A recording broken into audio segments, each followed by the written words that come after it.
I've been a truck driver for nearly 20 years, and you could say I've seen it all.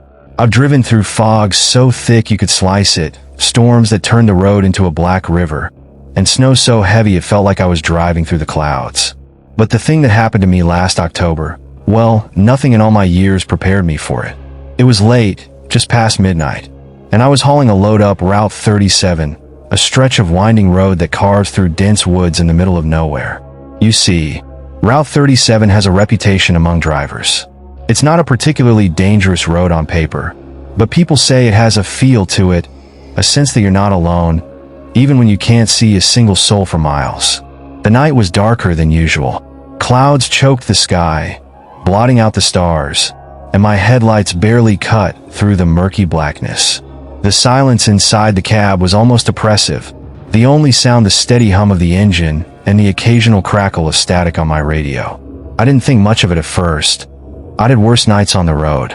I just gripped the wheel a little tighter, leaned forward, and kept my eyes on the road. About 45 minutes in, things started to get strange. It started with a shadow. I thought it was just the trees at first, the way they lined the road, their branches hanging low and heavy. But as I drove, I noticed that one shadow seemed different. It was a bit taller than the rest, darker somehow, and it didn't seem to move with the sway of the trees. I shrugged it off, thinking I was just tired, but something about it kept pulling my eyes back. Then it moved. I almost didn't believe it at first. It was subtle, like the way you'd see something out of the corner of your eye, but I knew I saw it. The shadow shifted, just a little, almost like it was sliding along the edge of my headlights. My heart was pounding now, and I could feel a chill creeping up my spine. I forced myself to focus, to keep my eyes on the road. But as the miles rolled by, the shadow kept pace with me, sometimes drifting closer to the truck, sometimes hanging back. I couldn't explain it, but I knew it was watching me. I could feel it. After about 15 minutes of this, I finally pulled myself together. I told myself it was just my imagination, a trick of the headlights, the trees, and my own exhaustion. I was just about ready to laugh it off when I saw it again. This time it was closer, much closer. The shadow had drifted to the middle of the road, just at the edge of my headlights. It was standing there, tall and still, like it was waiting for me. My fingers clenched on the steering wheel, and I slowed down, squinting to try and make out what it was. That's when I realized it wasn't a shadow. It was a person. At least it looked like a person. They were dressed in dark clothes, their face hidden by a hood, and they were just standing there, not moving, right in the center of the road. My foot hovered over the brake, but something inside me screamed not to stop. I don't know why, but I had the strangest feeling that if I stopped, if I got out of the truck, something terrible would happen. So I did the only thing I could think of. I swerved. I veered to the right, just barely missing them. For a split second, I saw their face, or rather, the lack of it. Where their face should have been, there was only darkness, a deep, empty void that seemed to swallow the light from my headlights. I felt a wave of nausea, my skin prickling with cold sweat, and I punched the gas, speeding away as fast as I could. For a few moments, I thought I'd left it behind. I kept glancing in my rearview mirror, but the road was empty, the darkness stretching out behind me. I took a deep breath, trying to steady my nerves, telling myself it was over. But it wasn't. After a few minutes, the radio crackled to life, breaking the silence with a burst of static. I reached over, adjusting the dial, hoping to find some music to calm myself down. But all I got was more static, punctuated by faint, garbled voices that I couldn't quite make out. And then, through the static, I heard my name. It was faint at first, just a whisper, like someone was speaking from far away. Chris. The voice was low, barely audible, but it sent a chill down my spine. I froze, my hand hovering over the radio, listening as the voice repeated my name, over and over again. Chris, Chris. I yanked my hand away, staring at the radio in horror. The voice was strange, distorted, almost inhuman, and it felt like it was crawling into my mind, wrapping around my thoughts. I wanted to turn the radio off, to pull over and rip it out of the dash, but I couldn't move. I was paralyzed, trapped in that horrible moment as the voice grew louder, more insistent. Chris, why did you leave me? A wave of nausea rolled over me, and I clenched my fists, trying to shake off the feeling. I didn't recognize the voice, but something about it felt familiar, like a memory I couldn't quite grasp. I closed my eyes, taking deep, shaky breaths, and when I opened them, the voice was gone. The radio was silent, the static fading into nothingness. I let out a sigh of relief, my hands shaking as I gripped the wheel. I didn't know what was happening, but I knew one thing. I needed to get off this road, and fast. I drove for what felt like hours, my eyes darting to the mirrors, scanning the darkness for any sign of that figure. The road twisted and turned, each curve more unsettling than the last, and I couldn't shake the feeling that something was following me, lurking just beyond the reach of my headlights. Finally, I saw a sign for a rest stop up ahead. I pulled off the road, my tires crunching on the gravel as I parked.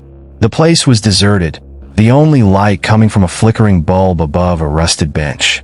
I leaned back in my seat, rubbing my eyes, trying to calm myself down, and then I saw it. In the reflection of my side mirror, I saw the figure standing at the edge of the parking lot, just barely visible in the dim light.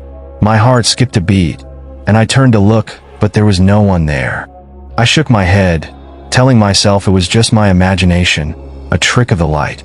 But when I looked back at the mirror, the figure was closer, its face, or rather, its faceless void, staring right at me.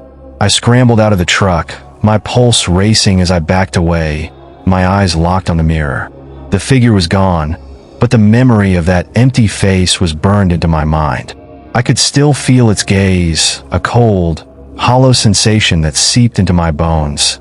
I paced around the truck, trying to shake off the feeling, but the silence pressed down on me, heavy and suffocating. I felt like I was being watched, like there were eyes hidden in the shadows, waiting for me to let my guard down. Then I heard footsteps. They were faint at first, barely more than a whisper, but they grew louder, echoing in the empty parking lot. I froze, my heart pounding as I turned toward the sound. There, standing just a few feet away, was the figure, its face still hidden, its posture stiff and unnatural. "Why did you leave me?" it whispered, its voice echoing in my mind, twisting and turning like a snake. I opened my mouth to speak, but no words came out. I was trapped, paralyzed by fear, and the figure took a step closer, reaching out with a pale, skeletal hand. I stumbled back, my mind racing, desperate to escape. I didn't know what it wanted, didn't know what it was, but I knew I had to get away. I climbed back into the truck, slamming the door shut and locking it, my hands shaking as I started the engine. But as I looked out the windshield, I saw the figure standing in front of me, blocking the road, its empty face staring into mine. I felt a wave of despair, a crushing sense of hopelessness, and for a moment, I thought about giving up, about letting it take me. But then, something snapped inside me. I clenched my fists, my jaw tightening, and I hit the gas, barreling toward the figure with all the speed I could muster. For a split second, I saw it again, saw that empty face staring into mine, and then it was gone, swallowed by the darkness. I didn't stop, didn't look back. I drove for miles, my heart pounding, my hands shaking, until I finally saw the lights of a town in the distance. I pulled into a gas station, my whole body trembling as I stumbled out of the truck, gasping for air. I told myself it was over, that I was safe. But even now, as I sit here writing this, I can't shake the feeling that it's still with me. I stayed in that gas station for hours, sipping on coffee that went cold and staring out the window, half expecting to see that figure standing in the shadows, waiting. The place was empty aside from the clerk, who looked at me funny when I jumped at every small sound. He asked if I was all right, and I just nodded, too afraid of what I might say if I opened my mouth. Eventually, morning came, and the first light of dawn stretched over the horizon. The relief I felt was almost overwhelming, like I'd been holding my breath all night. I figured daylight would make things clearer, chase away whatever darkness had followed me off Route 37. I paid for my coffee, got back in the truck, and took a different route home, one that avoided the past completely. For a few days, everything seemed normal. The memory of that night started to fade, turning into a bad dream that I could dismiss if I didn't think about it too hard. But it wasn't long before the signs started to show up. It began with the mirrors. Every now and then, when I looked at my reflection, I'd catch a glimpse of something just behind me, a dark shape, a shadow that didn't belong. I'd turn around, heart racing, but there was never anything there. And it wasn't just the mirrors in my house. I'd see it in shop windows, in the rearview mirror of my truck, even in the water when I splashed my face in the sink. Each time, it seemed a little closer, a little clearer. That dark figure, its face, or rather its lack of a face, staring back at me from the corner of my vision. I tried to ignore it, convinced it was just my mind playing tricks on me. But the more I ignored it, the worse it got. Then the whispers started. At first, they were faint, easy to brush off. I'd be lying in bed, half asleep, when I'd hear my name, soft and distant, like a breath of wind in my ear. I'd sit up, heart pounding, but the room would be silent, empty. I told myself it was just the house settling, just my imagination. But then it got louder. I'd be walking through the grocery store or sitting in traffic, and I'd hear it, a low, distorted whisper, calling my name. Chris, it would echo in my mind, twisting and stretching, like it was coming from somewhere far away, or from right inside my head. And every time I heard it, the words would be the same. Why did you leave me? The words haunted me, echoing in my thoughts even when I couldn't hear them. I tried to remember if there was anyone I'd left behind, anyone I'd hurt, but nothing made sense. The voice didn't feel human. It felt like something else, something ancient, something that wanted me to feel guilty, afraid. And it was working. The last straw came a week later, when I was back on the road. I was driving late again, trying to make it home before midnight, when my radio crackled to life. The static was loud, filling the cab with that familiar, eerie hum, and I reached over to turn it off. But before I could, I heard it. Chris. The voice was so clear, so close, that it felt like someone was sitting right next to me, whispering in my ear. My hands went ice cold, and I gripped the wheel, my knuckles turning white. Why did you leave me? The voice asked, louder this time, more insistent. I didn't respond. I didn't even breathe. I just kept my eyes on the road, refusing to look to my right, where the voice had come from. I knew, somehow, that if I looked, I'd see it.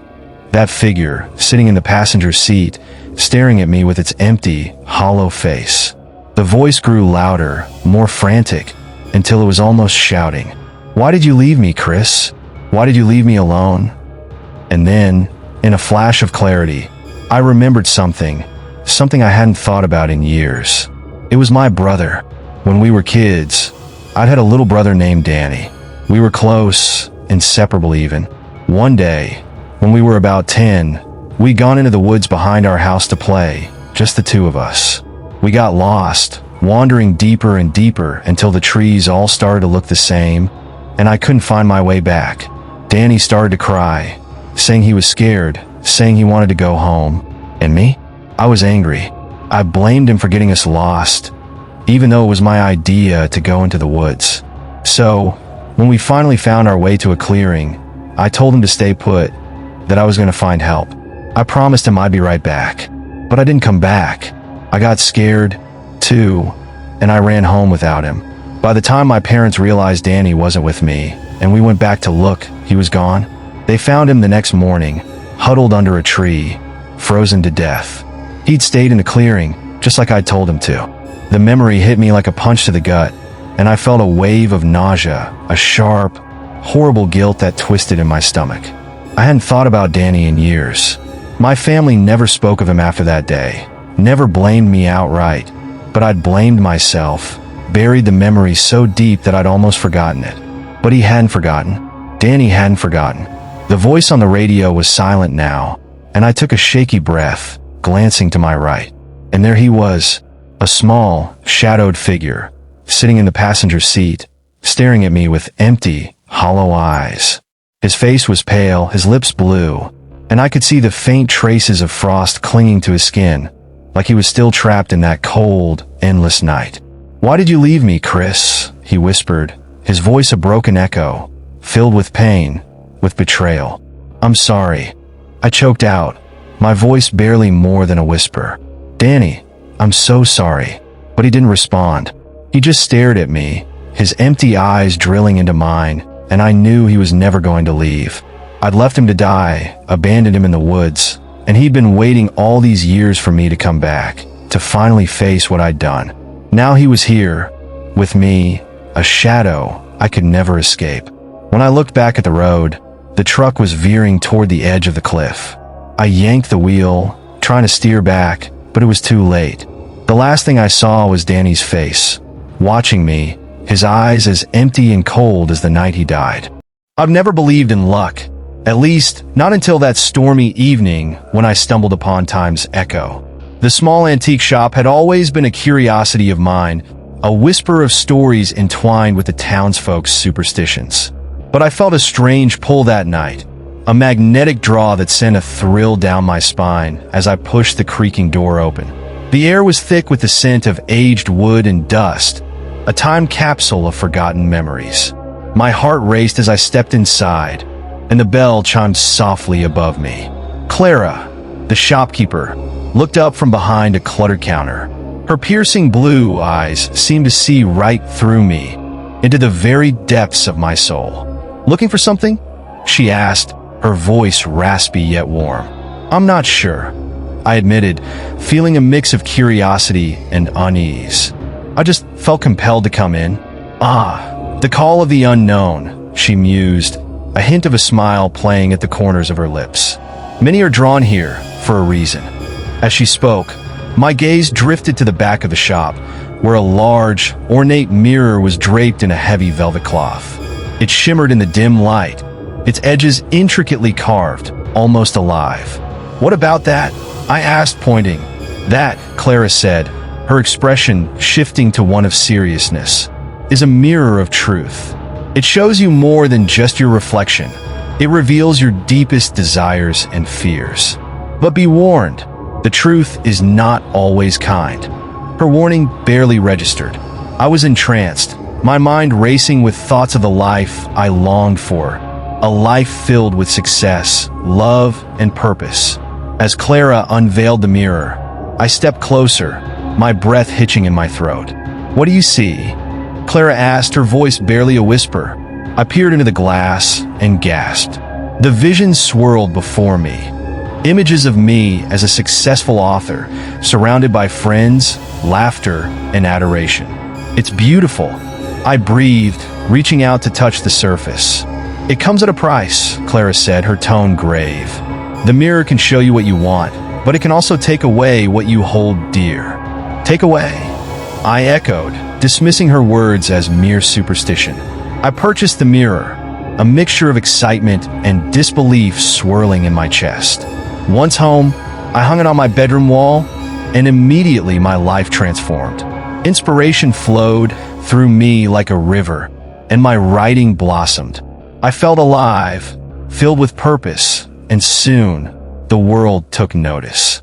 I landed a publishing deal, gained a social media following, and began making new friends. Every glance in the mirror reaffirmed my dreams, fueling my ambition. But with every triumph came a creeping darkness. I noticed odd things happening, shadows flickering behind me, whispers echoing in the silence. I tried to brush them aside, blaming fatigue, but deep down, an unsettling feeling began to settle in my gut. One night, I stood before the mirror after a long day of writing, and there it was, a dark figure lurking just behind my reflection. My heart raced as I spun around, but the room was empty. I was alone, just my imagination, I told myself, but the fear didn't dissipate. Instead, it intensified, each night growing heavier as the figure became a constant presence in the mirror, whispering secrets that chilled me to my core. "Don't you want it all?" it teased, a voice smooth yet sinister. "Just give in." "What do you mean?" I stammered, my voice trembling. "I can help you keep everything you desire," it promised, and I felt the allure of its words wrap around me like a warm blanket. "But you must make a sacrifice." I hesitated, feeling the weight of my decisions pressing down on me. The figure's eyes gleamed with hunger, and for a moment, my resolve wavered. "What kind of sacrifice?" "Something dear to you. It's a small price to pay for your dreams," it replied, its smile widening. Fear gripped me as I thought of my friends and family, my support system. But with each passing day, the visions grew darker. I started to see glimpses of my life unraveling, friends disappearing, my success fading, and my writing crumbling into nothing. The mirror was a paradox, revealing both my dreams and my fears. Yet, every time I turned away, the real world remained vibrant, filled with possibility. That night, after a particularly exhausting day, I found myself drawn back to the mirror. The figure emerged, and I felt a mixture of anger and desperation. What will it cost me? I demanded. Just a piece of your soul, it whispered, its voice like silk. You won't regret it. I was horrified at the thought, but the ache of longing clawed at me. In a moment of weakness, I whispered, "Okay, I'll do it." As I agreed, a surge of energy coursed through me. It was a strange sensation, lightness mixed with an unsettling emptiness. The figure smiled, and my heart raced with a mix of excitement and dread. The next morning, I woke up feeling invincible. My writing soared to new heights, and I was soon celebrated as a literary sensation. I traveled, signed book deals, and my name became synonymous with success. But as my life blossomed, I felt an ever-growing disconnect from reality. Laughter felt hollow, and the warmth of my friendships began to fade. I lost touch with the people I once cherished. Each time I glanced at the mirror, the dark figure seemed to loom closer, its influence wrapping around me like a suffocating shroud.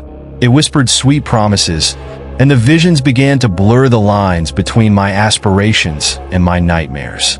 One evening, as I sat before the mirror, the figure emerged more vividly than ever before, its eyes dark and piercing. "You can't live like this, Eliza. You need more." "What do you mean?" I snapped, panic rising in my chest. "I have everything I ever wanted." "Everything you wanted? Or everything you think you want?" it taunted. "You've lost yourself in this illusion." "No!" I shouted, desperate to reclaim my life. "I won't lose myself." "Then stop being so afraid. Just give in. Let me take another piece, and I will show you true power." With every moment, I felt more cornered, trapped in a web of my own making. "What will it cost me?" I demanded. "Just another piece of your soul. One more, and you will never feel fear again. You will control your destiny." "No!" I cried, backing away. "I won't do it." The figure chuckled darkly, and I could feel the walls closing in around me. I was spiraling into a void of darkness and despair, the mirror reflecting not just my physical self, but my very essence crumbling away. Days turned into weeks, and I became a prisoner of my own creation. I lost touch with reality, isolated from friends and family, consumed by paranoia. The mirror, my only companion, became a source of terror. Each glimpse revealed more horrors. Faces twisted in anguish, shadows lingering where my loved ones used to stand. One night, exhausted and broken, I stood before the mirror one last time. The figure stared back, its eyes hollow and hungry. "It's time to pay the price," it hissed, and a shiver ran down my spine. "No more!" I shouted, feeling a fire ignite within me. "I refuse to let you control me." I reached for the mirror, determined to shatter the illusion. But as my fingers brushed the surface, a strange sensation enveloped me. I was pulled into the glass, swallowed by darkness. Suddenly, I found myself in a different world, standing in an endless void. Around me were the souls of those who had sacrificed too much, friends, family, their faces twisted in pain and betrayal. They reached out, desperate for help. "Eliza," they cried in unison. "You must escape before it's too late." Panic surged through me. "What's happening?" I screamed, my voice echoing in the emptiness. "You made a deal," one of the faces said, tears streaming down her cheeks. "You traded your soul for success, and now you're trapped in a cycle of darkness. The mirror feeds on your fears." Realization crashed over me like a tidal wave. I had traded pieces of myself for fleeting moments of happiness, and now it was all slipping away. "No!" I shouted, fighting against the darkness closing in. "I won't be like this." I can break free. The faces around me began to fade, their expressions shifting from hope to despair. You must find the courage to resist, they urged. You have the power to reclaim what's yours. As their voices echoed in my mind, I felt a surge of strength. I turned back toward the mirror, focusing on the truth within myself. The dreams I once had, the friendships I had neglected, the love I had cast aside in pursuit of success. With a determined scream, I lunged at the mirror, pushing against the surface with all my might. The glass rippled violently, and I felt the darkness starting to fracture. I choose my own path, I declared, feeling a warmth wash over me.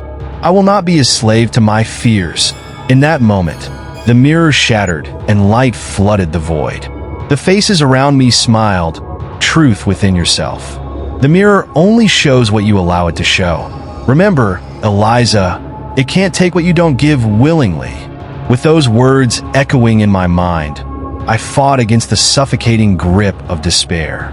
I felt the weight of the countless dreams I'd sacrificed, the relationships I had let slip through my fingers for the sake of ambition.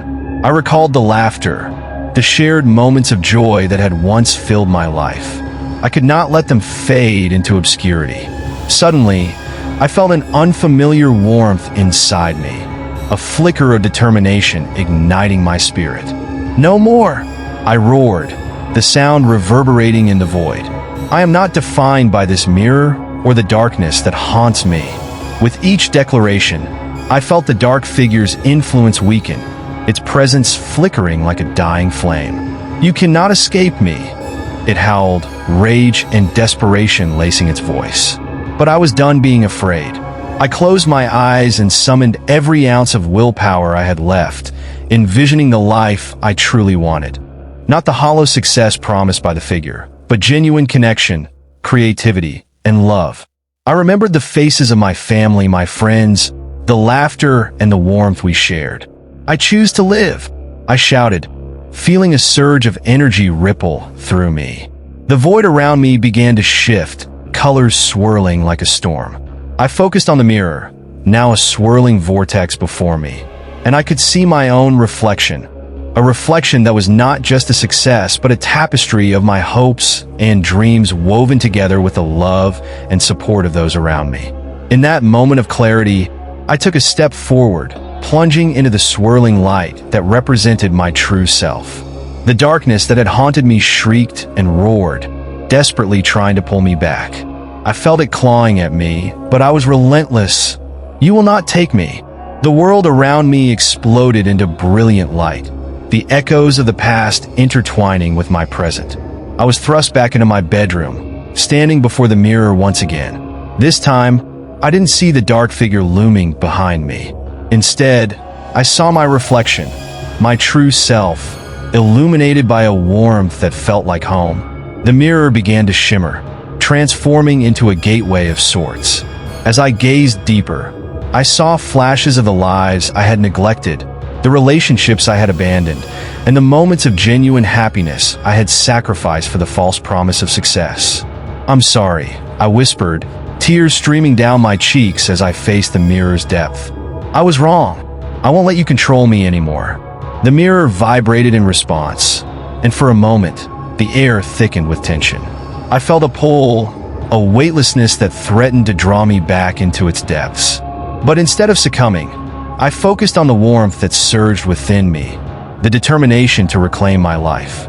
With newfound clarity, I reached out, placing my hand against the mirror's surface.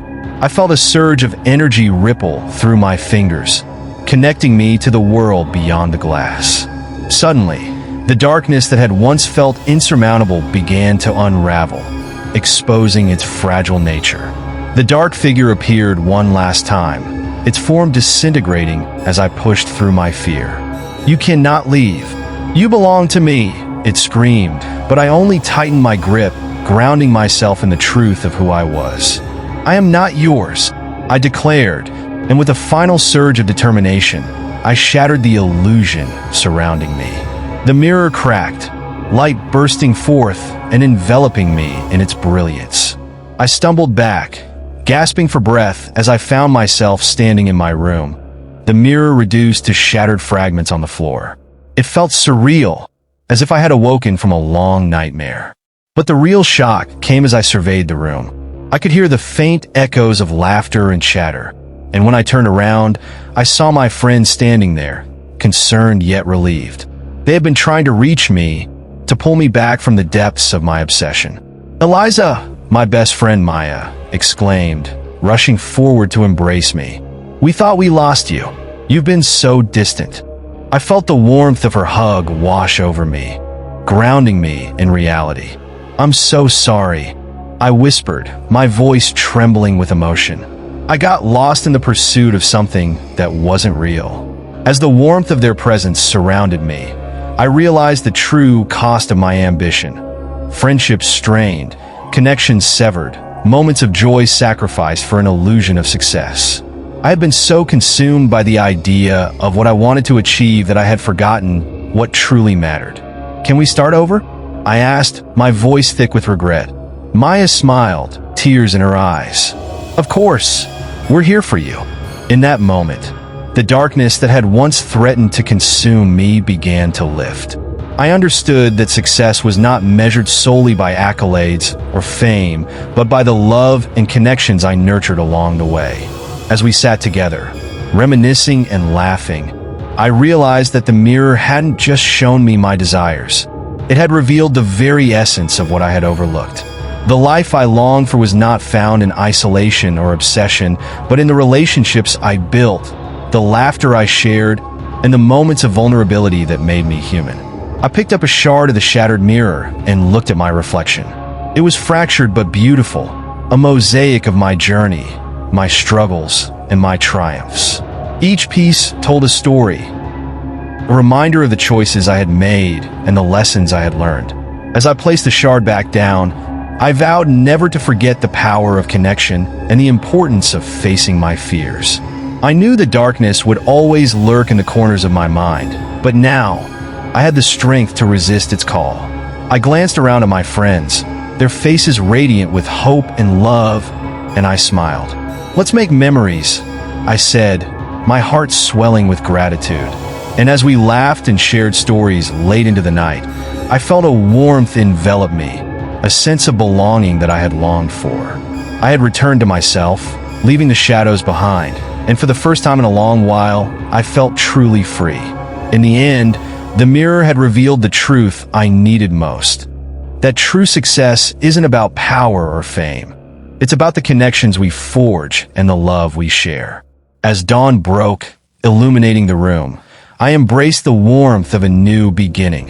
One where I would cherish every moment, every relationship, and every piece of my shattered reflection.